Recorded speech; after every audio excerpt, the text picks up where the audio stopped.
It's a rainy day and time to turn my attention to framing the walls. I intend to get spray foam insulation below the windows and in the ceiling, but a step before that is the wood framing on the walls, to which I'm going to attach the finish material. This seat rail is structural and definitely shouldn't be removed. It has this protrusion, and I'm going to want it covered by at least a quarter, perhaps a half inch of insulation. That suggests a total depth of insulation of about 4 inches, which will be great. The finished wall will just be half-inch plywood laid on its side in 8-foot lengths. It would probably be structurally sound if I just had a strip of wood down low and one just under the window to attach the plywood to, but where one sheet of plywood meets another, I'm going to need some wood on one of these ribs to have a surface to attach them to so the edges line up. I've decided I'm not going to do any framing in between the windows. It's a nice finished look when schoolie owners do that, but I just don't want to take the time. I'm happy for the bus to continue to look like a bus, and I want to be able to access these fasteners easily if need be to remove and replace a window. Here's an issue that's been vexing me. Months ago I used an angle grinder and just cut off this sheet metal 1.5 inches or so below the window, so I could otherwise completely remove the sheet metal and the polyester insulation underneath. But I left this amount because it appears to be bent at a right angle and to disappear under the window. And I didn't want to, in effect, uninstall 20 windows for the purpose of removing that strip of metal. I just kicked down the road the issue of what to do about it. I have marked with painter's tape 9 windows on the bus that don't close all the way or slide open as we bounce down the road. I am going to have to do something with respect to these windows, so I think I'm going to try to remove the sheet metal under one of them and see how it goes. What better time to see if I can make a window leak than during a heavy rain?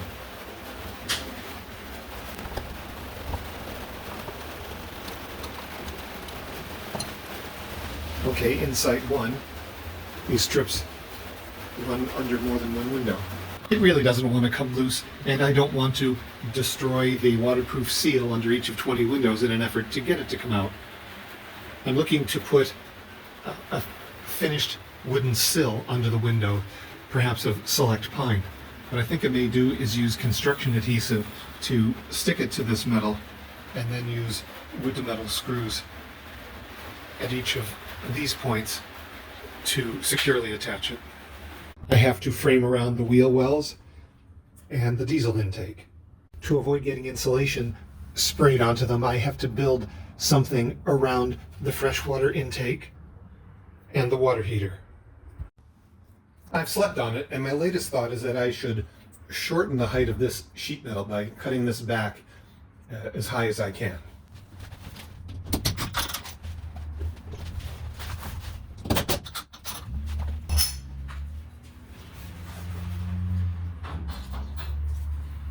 If I hold the instrument flat, it goes right up to here. But if I turn it 90 degrees,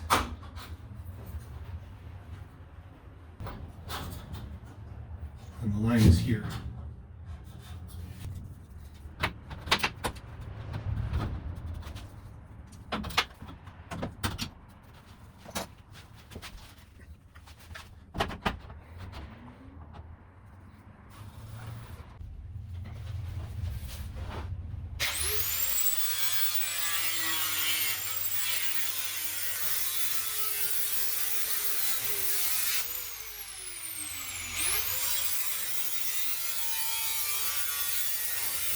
Through the miracle of doing things off camera for an hour and a half, I've now completely trimmed back this metal under the windows on both sides of the bus.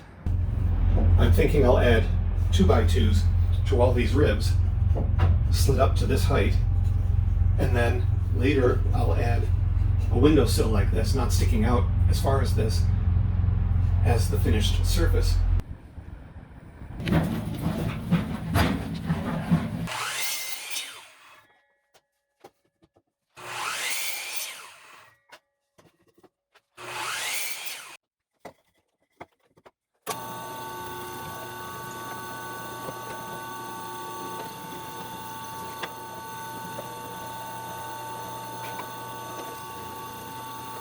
every piece of wood on the schoolie that may be in contact with condensation from, for example, a cold screw gets a coat of mold and mildew resistant primer. I decided it made sense to pre-drill all the remaining 2x2s to recess the screw heads. Here at the end of the wall, you can see the penetration of a 2.5-inch screw that has been countersunk a fair bit. It's got about a 1/2-inch clearance before it would hit the outside wall, which of course we don't want. And speaking of recessed screw heads, my reason for doing it is to create a space for me to put a dab of silicone caulk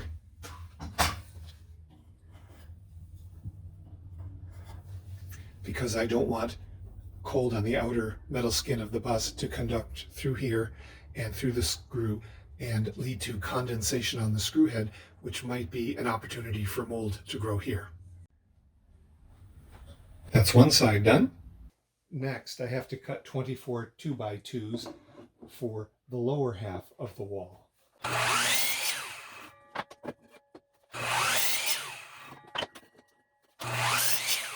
All cut. Now for drilling. The narrow holes that will permit the shaft of the screw to go through the 2x4 are all drilled. Now I'm going to use this bit to countersink each hole.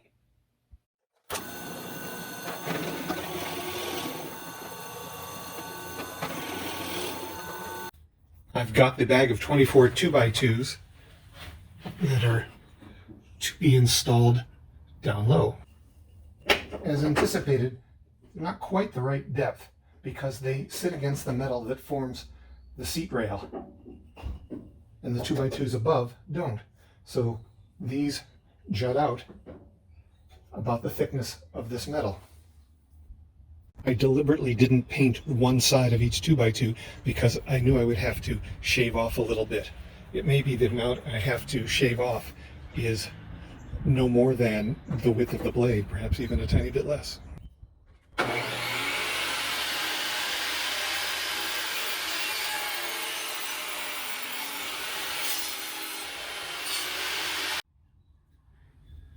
That looks good. Here in the back we have another issue, this row of screw heads. They seem structural, so I'm not going to remove them, but they are preventing the 2x2 from sitting back where it should. I've used a trick with red paint in the past. Let's see if it'll work again.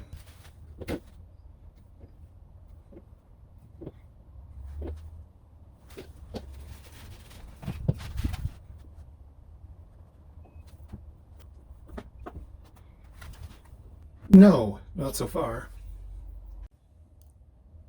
But whacking it with a hammer seemed to help.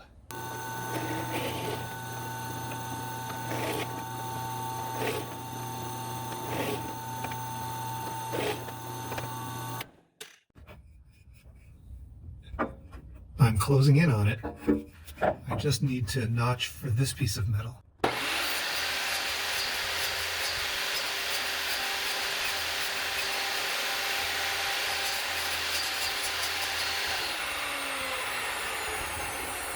Those were really fussy cuts, but they're both installed now. Framing in the wheel well on the passenger side is going to be fussy because I want to make it as compact as possible.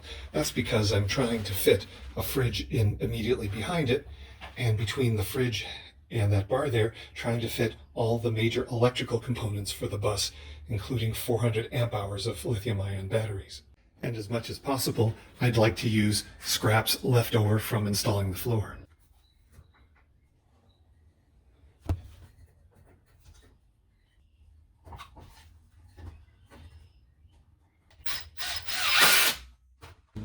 I'm new to pocket hole joinery, but all the cool kids seem to be doing it, so I thought I'd try it.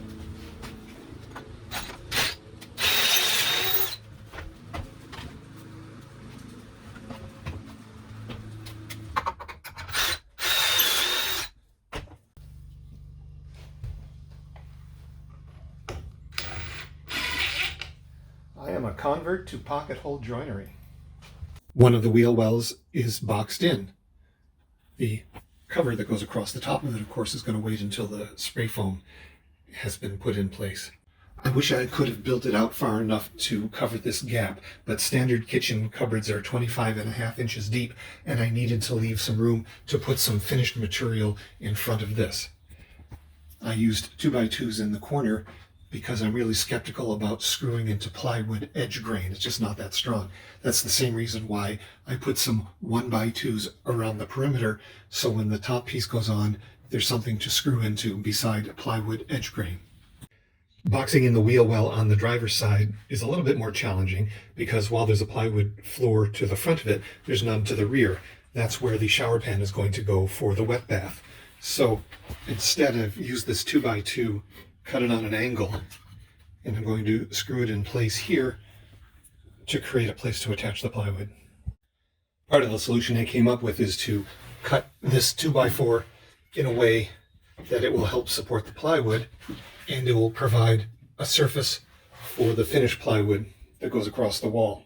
Please ignore this corner cut off in error. I found that at times when the bias for action mindset conflicts with the measure twice cut once mindset, the wrong one often wins. Now the wheel well on the driver's side is framed in as well. I have to build a frame around the water heater so the spray foam doesn't get on it. It would make it really hard if I had to replace this sometime down the road if it was surrounded by spray foam touching it. Looks don't matter because this is all going to be covered up by cabinetry. So here's 3 sides of the frame. Scrap wood is fine, but I don't like screwing into plywood edge grain like this edge grain because I don't think it's very strong. So I'm using solid 1x6 here and plywood for either side, and glued for good measure.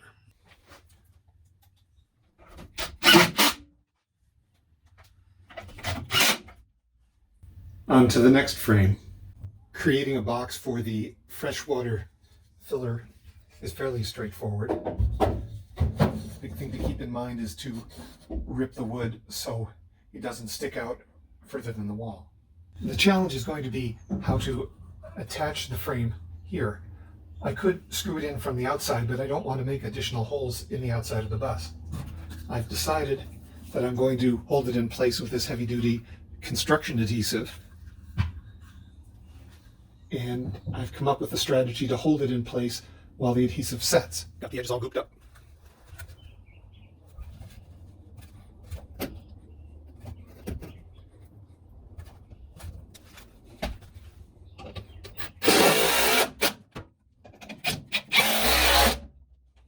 I'll leave this on for at least 24 hours. And then, of course, touch up the raw edges with mold and mildew resistant primer. To box in the fuel inlet, I've attached the top piece to the seat rail, as I've done before, with just a couple wood screws. All framed in. The front piece I will add after the insulation is sprayed in. It's the next day. I had said that the depth of this frame around the heater didn't matter because it was going to be hid by cabinetry, which is true, but it later occurred to me that I might want to put in a slide-out pantry, for example, and every inch would matter. So I removed this much. That's what remains, and I feel happier about that. I have to frame this irregular shape behind the rearmost window. It's awkward because I want it, when finished, to be about the depth of the window rather than the depth of the wall below. I've decided I'm going to frame it with some 1x2 on the left and the right, and when the spray foam insulation is complete, covered perhaps with a sheet of 1/4 inch finished plywood. I've screwed in a 1x2 on the left, used construction adhesive as well. I've got to do the member on the right now. There are 2 screws here that are structural. And so, once again, I've used a Forstner bit to create a space for them. So that should work. All gooped up. These are sheet metal screws, but they're not self-drilling, so I've already drilled the hole where this one's going to go.